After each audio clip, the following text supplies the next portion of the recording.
ignore them. Is that how it is? I will share a secret with you. I have never seen myself before. I don't know if my face is ugly. I don't know the color of my skin. I don't know if I'm even here. That is why I need you to open your eyes so you can tell me how I look. But I'm also shy, so I might hide the moment you do, like a faded dream. You won't find me anywhere, and soon you will forget. I know you're not asleep. You listen with those tiny ears of yours. They look so fragile, like I could almost grab them, put my fingers around them, and tear them off. If I do, will you scream? Will I hear your voice? It was a joke. I'm joking. Don't be scared.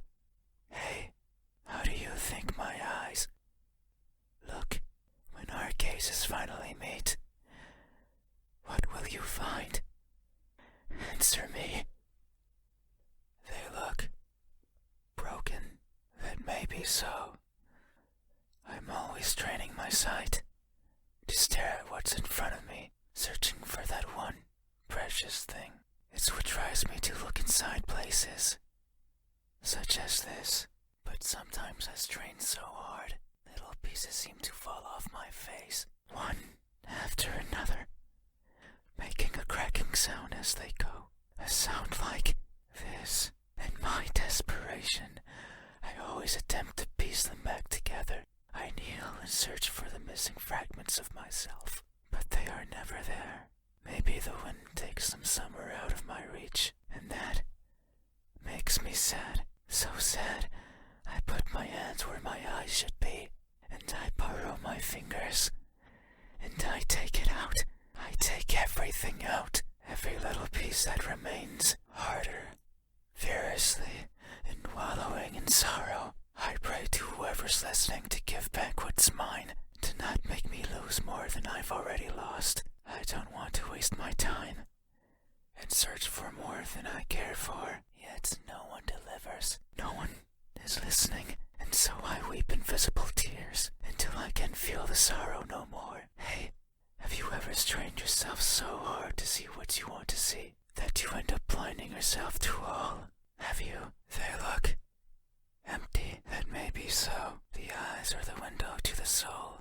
That's what someone told me long ago. They said that the soul was holy, bright, beautiful. Every person has one, both the good and the evil. But that person said I was the exception, that something like me couldn't possibly own something so holy, so bright, so beautiful. They looked inside of me, took a deep breath, and announced their conclusion with great fatigue. Their eyes that could see it all, couldn't find anything in there. I'm sure that if you were to cut me apart, not even blood would flow out, even if I felt it sometimes crawling through my veins. Maybe that's why I've never seen myself before, because I'm empty. But isn't that something to be grateful for? Because if I were to look and find nothing there, then surely I would feel disappointed. By not looking, I can ease myself of that pain. So maybe this is for the best. I can't remember who was the first to recite these words to me, nor the second, nor the third, nor the several others who came after. The only thing I remember is that they looked as empty as I did to them. Hey, have you ever felt so empty, so devoid of what makes everyone special, that you've embraced the void as your own? Have you? They look lost. That may be so. I am never sure of where I am. My days consist of wandering about aimlessly, searching for something. I worry that if I'm not paying attention, what I'm searching for will slip away. The thought terrifies me. It terrifies me so much. So I always keep my eyes peeled, even if there's nothing to see. That way, nothing will slip away, no matter where it goes.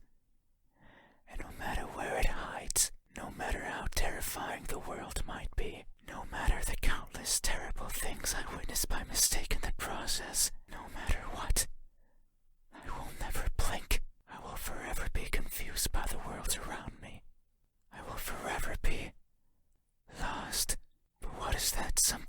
searching for. It's been so long since my wandering began. I can no longer recall the feelings that drove me to it. What is it?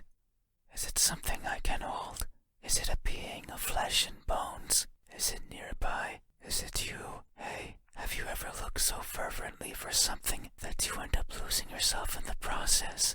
Have you? These eyes? Are these my eyes? Is that so? Then, a good answer. Yet, there is only one way to know the truth.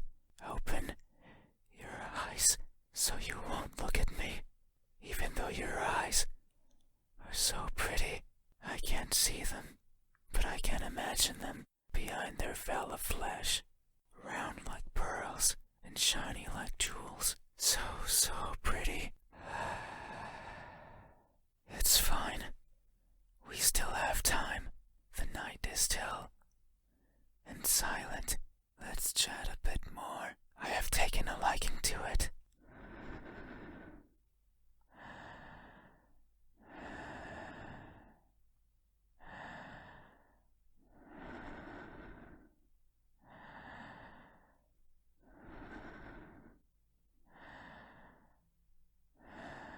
People are good at closing their doors. Do you know what a door is? Of course you know. You have one. Right there, at the verge of your little world. A door is a barrier to keep the bad out. The bad can be anything. A bad person, a bad smell, and sometimes me. I can't open doors. I find them tricky. Should I push or pull? Should I turn the knob left or right? Should I try to take it off its hinges? Should I chip away at it, hoping it will fall apart?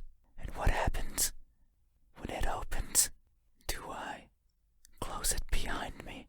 Do I keep it open? But that might be rude to the person who had it closed. But then, how do I get out?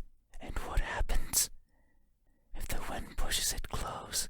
What then? So many options. So many things that could go wrong. Whenever I stand in front of a closed door, it paralyzes me. I stare at it for a long time and think of my excuses, because that's all they are. What bothers me the most about closed doors is the idea they exist to keep me out.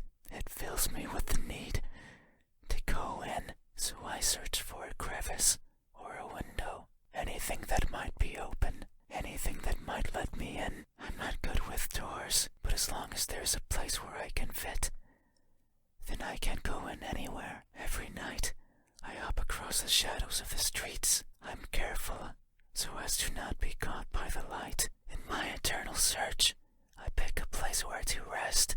I slip in and spend the night wherever is comfortable, without alerting anyone. Usually it's a cellar, an attic, anywhere with dust, with dirt. I feel at home there. But sometimes, just sometimes, an urge swells inside of me. The urge to be seen. So I search hard for a door that's open, for an entryway covered in darkness, and for someone to be at the other end, awake, as if expecting me. But you won't look at me, even though you had your door open for visitors. Why is that? Are you afraid? Do I scare you? No, that can't be it. We have been chatting for so long. You haven't chased me out.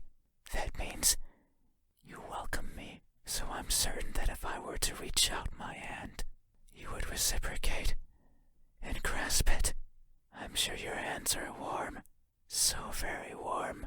Because people are always warm. Hey, how do my hands look when my warmth finally meets yours? How will it feel? Answer me. They look tired. That may be so. These fingers of mine have touched so many things. They are always stretching forwards, reaching out for something. The tip of my fingers dance over the surfaces that I travel, and their sensations reach the core of my brain, be it the softness of the first spring flowers, or the roughness of a wall made out of rubbish, caressing, grabbing, clawing, no matter the time of day, no matter if I'm awake or asleep, as if they had a mind of their own. Even now, they clutch onto the fabric of your bed sheets. They like how these thousands of threads intertwine with each other. The rustle of fabric against fabric, of skin against skin is irresistible. They want more. They want to feel closer, to have it between them and around them, more and more and more. Sometimes, however, they can't reach as far as they'd like. That's when I lend a hand. I take over and stretch, stretch, stretch, and they grow. Maybe just the length of a fingernail every time, but they grow, just so they can reach out, clutch what they want, and then throw it aside, discarded, and forgotten. That's why they are tired, because they never stop seeking, and most likely never will. Hey, have you ever stretched your fingers to grab a hold of something important, only to learn that it's been long out of your grasp? Have you? They look deceitful. That may be so. These hands of mine tend to squirm into places I could never imagine, be it tiny holes in the walls, housing arachnids of all sizes, or the pockets of midnight walkers, strolling the parks that sometimes serve me as home. These fingers squirm in and drag out what they find. So now I carry all sorts of trinkets with me. Keys, peeping gadgets, notes with love poems in them, the corpse of one or two insects, eventually eaten away by those who come take their place. I keep everything with me, regardless of their use. But sometimes I feel bad, because maybe it was something important. The person I took them from could be distraught, their happiness shattered, their lives ended. So I consider maybe dropping them somewhere in the park. But what if I need them? What if the keys can one day open the door I want? What if the poems help me befriend a new partner? What if the arachnids serve me as unlikely sustenance? There are too many ifs. But I'm also too afraid to find out the truth, so I let them stay with me, slowly becoming a part of me, helping me grow. I've grown so much. I had to lower my head when entering your room. These fingers won't stop, squirming and coiling around everything they feel, and I can only hope, they merely take what they need. I would be saddened if my body grew too much, because I wouldn't get to enter rooms like yours anymore. Hey, have you ever attempted to help yourself grow by mercilessly taking away from someone else? Have you? They look incomplete. That may be so. Amidst my travels, I have lost more than I can imagine. I have left people behind, people who were my chat companions, just like you are now. So it's no wonder that by leaving them behind, I will leave parts of me as well. Things such as skin, or flesh, or bones, or anything that makes me, as farewell gifts, you could say. It sounds like an excuse, and that's because it is. Because I am careless and overly curious. I can't help but wonder how everything feels to the touch, like the crust of a tree, or the surface of a frozen lake. But sometimes I find something else, like a building engulfed in a raging fire. I think of the screams in the distance, or the suffering and death and charred skin, and wonder, how does that feel? So I put my hands to the fire. It hurts, but I tolerate it, and keep them there for long enough that the uncomfortable feeling dissipates, and the smell of charred skin starts protruding from my own. And when I take them out, the feeling persists. That horrible but intoxicating feeling. I seek such extreme sensations. The edge of a knife sometimes provides it. Other times, the fangs of a beast. Most times, however, it's by mere accident. I would place my fingers over a benign surface, only to discover it's covered in spikes, and I would leave my hands there as I traverse along it, leaving parts of my body as a farewell gift. In that sense, it's not so different from what I was saying before. The fire and the blades are friends. They have granted me times of great fun, so it's only polite to leave something of yours as a sign of thanks. But there's one thing I've always loathed from these encounters. They're always painful. I'd rather they weren't. Hey, have you ever placed yourself in harm's way, only to feel a satisfaction you've realized is not yours? Only to feel a satisfaction you've realized is not yours. Have you? These hands, are these my hands? Is that so? Then, a good answer. Yet, there is only one way to know the truth. Open your eyes so you won't look at me, even though my hands could be the same as yours. Think about it. Maybe you and I are similar. No, I know we are. I can feel it in my skin. Oh, can you hear it? My skin is pulsating. It has been long since this happened. It's a sign of my innermost emotions flowing out. I wander the world, wanting to be seen. I'll be satisfied as long as someone tells me how I look. But it's not like anyone will do.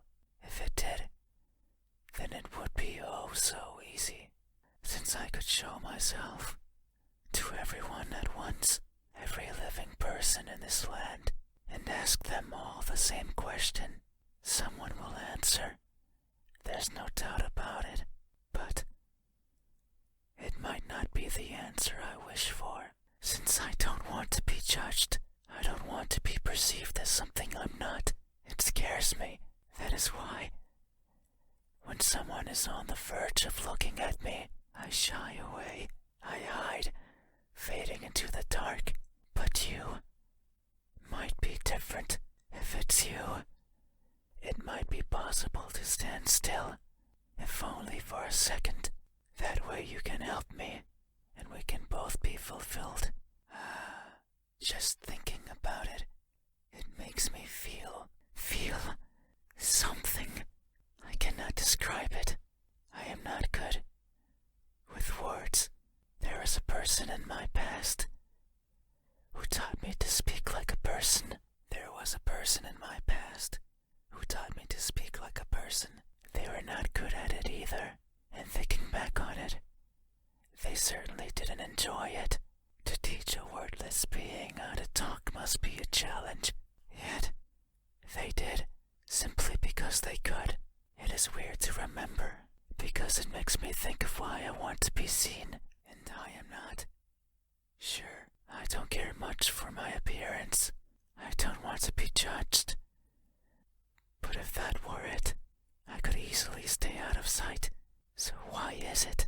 Why do I want someone to recognize me so much? Maybe it's only because I can, because everyone gets to be recognized. But I will. Soon, once you open your eyes. There it is again.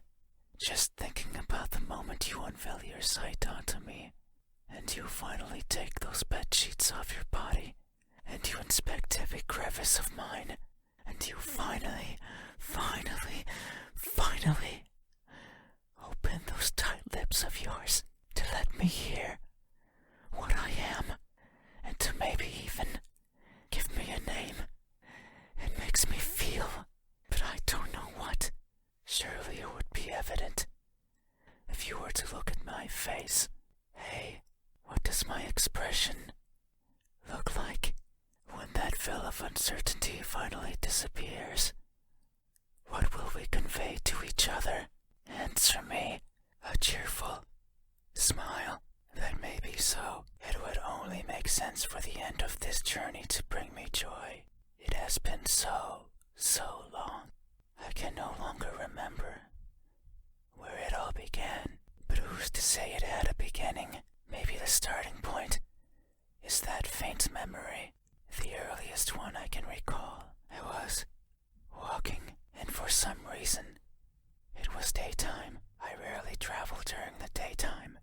when the fear of being seen isn't there, so I must have believed that was the case. But it's strange, since the place I was walking through was a city, one full of people. I couldn't see them, but I knew they were there, hiding in the shadows, with their backs against the dirt, completely motionless, completely silent, living in wait of their deaths. And what's more, none dared to look at me. Did they even know I was there? Maybe they did not care. All I remember is feeling a certain kinship towards the hidden inhabitants of that settlement. They were like me, living in fear of what others might think, and who's to say I wasn't one of them? Maybe I spent my days as part of the scenery as well, and one day I decided to go for a walk that hasn't yet found its end. It's my earliest memory, and my most joyful one. No experience afterwards had made me want to smile more than that. So if you say I am smiling, then surely that's how it must be. But tonight, I'm not joyful. So if my expression is truly one of cheer, then I must be lying through my smiling teeth. Hey, have you ever expressed honest happiness in your face, when in reality, you're feeling anything but? Have you a surprised grimace?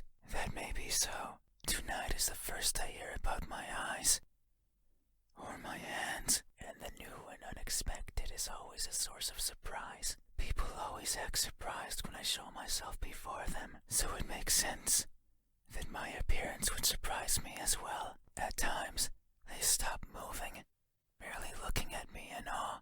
At others, they scream and run and exhaust themselves to the point they can't think.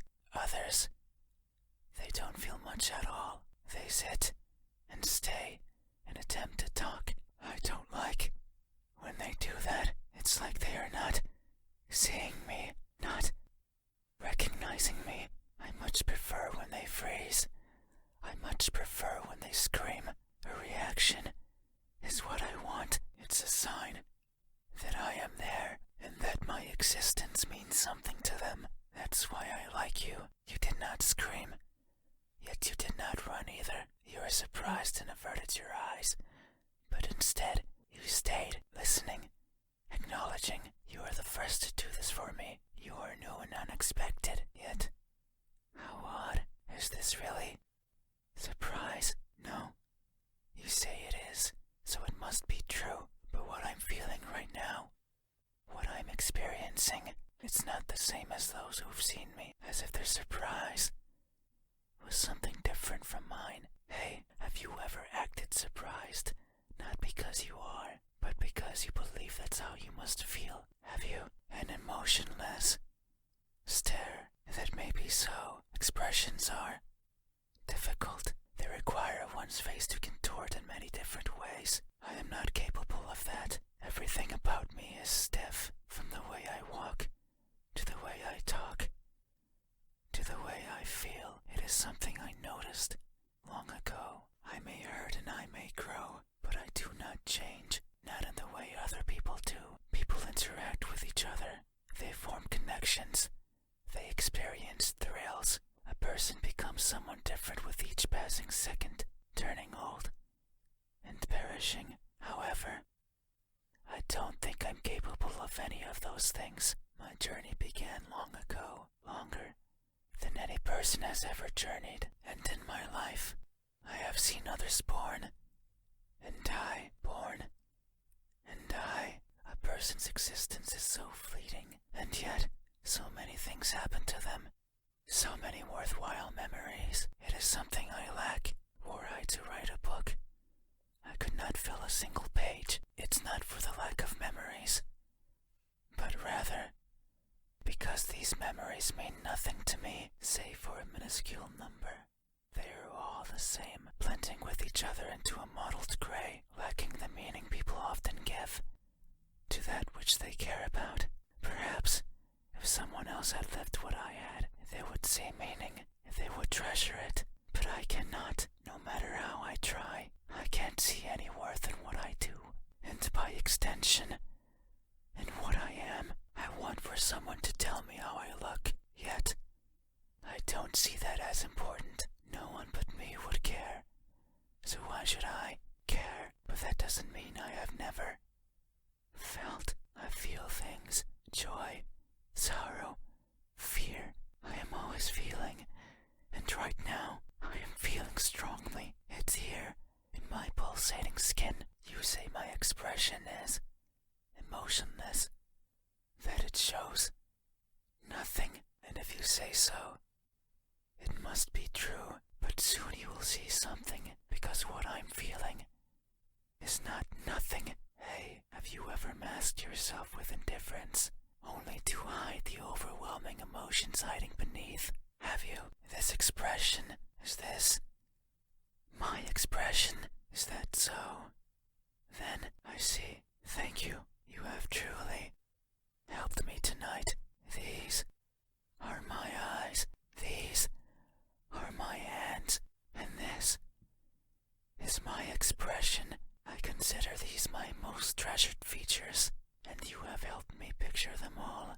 No one has done this for me. I feel a connection with you, one born out of honest gratitude. But there's one step left. You need to make sure of the truth.